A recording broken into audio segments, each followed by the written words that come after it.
Welcome to Kevin Deal Photography, where I take you on my journey through photography. On today's episode, we're going to be doing a review of the Canon RF16mm 2.8 STM.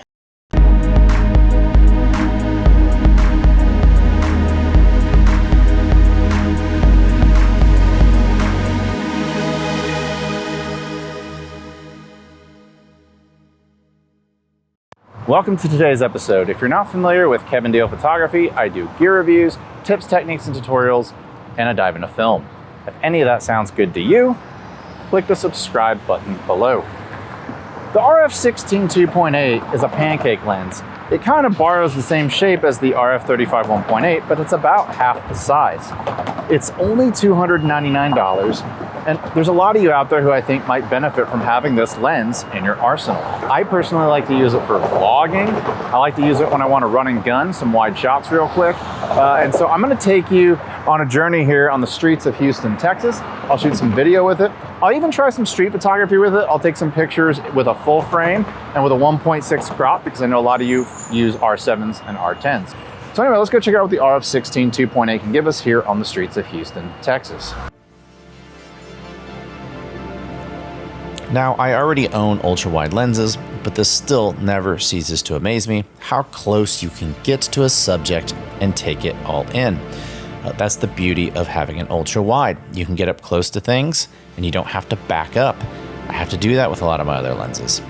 The weight of the lens being so light, I really didn't have to think too much about the fact that I was carrying a camera around. When I have my L lenses attached to my bodies, I'm always thinking about weight, I'm always thinking about length, I'm always thinking about more photography related things rather than being in the instinct of the moment and just taking things in.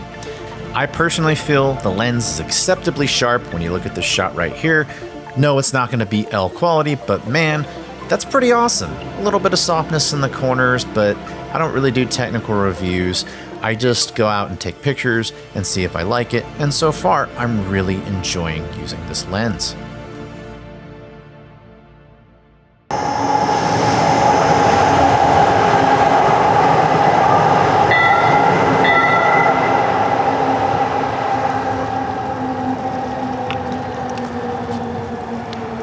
So I'm here in downtown Houston, Texas, and I'm running the RF16 2.8 through its paces. It's not really a street photography lens as far as capturing people, but if you're into capturing architecture, buildings, the city itself, I actually think it's a pretty cool lens for that. And the fact that it goes to 2.8 makes it a very valuable lens because it lets in quite a bit of light.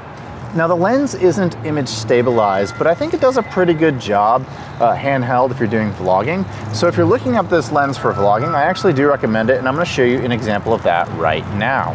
All right, so one of the reasons, here's the train. So one of the reasons why one might get this is to do some vlogging. Maybe you have a YouTube channel like me, and you're walking in downtown Houston. Now, I am working with IBIS on my R5. I do not have IS in this lens, as you well know. This is an STM lens with no IS, but you can see how stable the shot is. You be the judge. You look at these shots here in downtown Houston and tell me what you think. So you saw how this lens does for vlogging. You saw how it does for street photography, but let's see how it does in landscapes. I'm going to take you to the American Southwest. We'll go to the Grand Canyon and a few other places just to see how it resolves. Stop down, doing some landscape photos. So as you see on these images of the Grand Canyon, the 16mm does an incredible job. Stop down. These are usually between f8 and f11. I did it on both the R5 and I did it on the R7. When this lens first came out, people were saying that the image quality wasn't that great. Well, like everything, you should try it yourself, because I actually came to a very different conclusion. You gotta keep in mind, this is a $299 lens. The goal here is to create beautiful memories for me and my family, and of course it passed that with flying colors, but I could very easily take these shots with the 16mm and sell them as prints, even though it's not an L lens. One area where maybe you don't think to use a 16mm is portraits.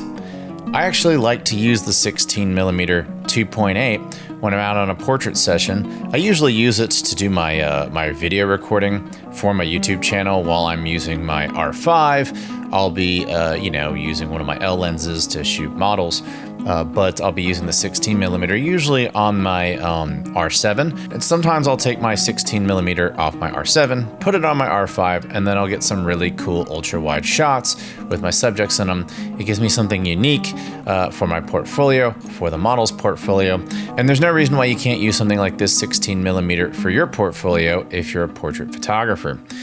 So who should buy this lens? I think most photographers out there could benefit from having a lightweight 16mm ultra wide lens. Maybe if you shoot birds, maybe you're doing wildlife, it probably wouldn't be good for you.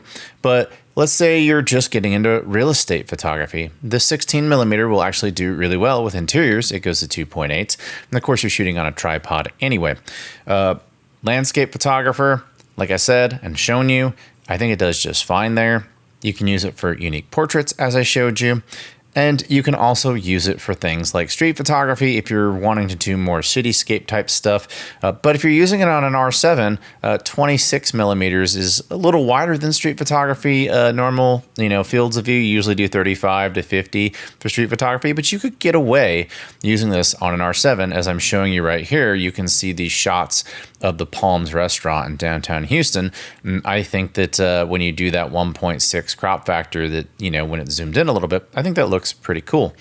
And I think that's a very usable focal length. Now, I would recommend you get the 35 if you're going to do street photography. And you can see why. If you check out the link in the description below, you can see my review, my video as to why I think the 35 is an awesome lens. And it's a little better suited for street photography than the 16. So let's talk about what I like about this lens. It's 5 ounces or 165 grams. You can literally fit it in your pocket. So I like to take this with me on pretty much every shoot just because it doesn't take up any room in my bag. Sometimes I just need a unique shot, and since this doesn't take up any space, it's always with me. I find myself reaching for this lens when I shoot events and I'm looking for a really unique perspective, a unique angle, just something that gives it a little bit more interest. If you're a travel photographer, I think this is a no-brainer. Unless the point of the vacation is landscapes and things that require ultra wide shots, I prefer to use non-L lenses whenever I can, just due to weight and size. And I don't want to haul around a bunch of heavy lenses in my bag. So if I were going on vacation, I would probably leave my L lenses at home because I think that the image quality on this is good enough. The fact that it goes to 2.8 is bright enough. And it just takes up a whole heck of a lot less space. And hey, if somebody steals it, it's a $300 lens versus like a $2,000 lens. I mean, don't get me wrong, the 15 to 35 is awesome. The 14 to 35 is awesome. I'm actually recording myself on the 14 to 35 right now. It's an excellent lens. But anywhere where I can save space and weight, I'm usually going to gravitate toward that when I'm traveling. Another thing I really love about this lens is the minimum focusing distance, 5.11 inches. You can get super close to your subject and get some really cool out of focus backgrounds because it has some really nice bokeh. Speaking of bokeh, let's test out the bokeh. Now, it is a 16mm, but it does go to 2.8. So let's do my bokeh test. I like to use these wind chimes in my backyard. Here's what it looks like at 2.8. Here's what it looks like at f4. Here's what it looks like at 5.6. And here's what it looks like at f8. And f11. It goes up to f22, but you're not really getting any bokeh really past 5.6 anyway with this thing. It's pretty cool for $300 lens when you get up close to a subject. You can get a little bit of isolation, but in general, that's not why you're buying these lenses. Some other unique things about this, it has the control ring that also doubles as the focus ring. So depending on what you have it selected as, that will determine what this ring does. It's a little grindy. It's not as nice as the one on, say, my L lenses. It also isn't clicked. You may or may not like clicked rings. I like it clicked. I like things that are stepped. However, it doesn't make a lot of sense to have something that doubles be clicked because if you want it to be your focus ring, you want it to be smooth. So I totally understand why it's not clicked, but that's just something to keep in mind. Now let's talk about some things that maybe I don't like about it, which I am definitely nitpicking considering it's a $299 lens. It's not weather sealed. Not really a big deal. There's not a lot of it to hit with rain, not a lot of it to hit with dust. And so I don't think that's really a big deal. I take my non-weather sealed lenses out in the elements all the time. Still haven't had a problem with them to this date. It's been years. Another thing I don't like about it, I mean, you could perceive this as a bad thing. It has a little bit of vignetting, a little bit of barrel distortion. I personally love the charm of ultra wide lenses and a little bit of barrel distortion. I think it adds character. That might drive some of you crazy. You can always, of course, do lens corrections inside your raw editor. It doesn't come with a lens hood, so let's go ahead and throw that under the cons. Relatively speaking, Canon makes a very expensive ring that you put on here that's pretty much useless, and that's the lens hood. I would actually recommend you go on Amazon and buy this JJC LHEW65C. Let me show you this bad boy. It's a Tulip. You put him on like that. Pretty awesome. I think it makes my 16mm look a lot more professional. And I will leave a link in the description below where you can buy this Tulip hood. Overall, I think pretty much everybody should own this lens. It's the first ultra-wide non-L prime lens that Canon has come out with for the RF mount.